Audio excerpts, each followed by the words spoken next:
Es verdad.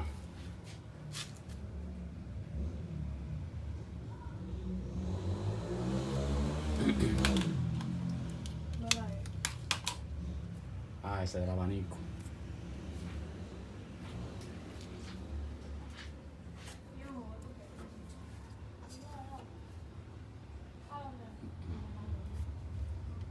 No, compresor no se siente, ¿no?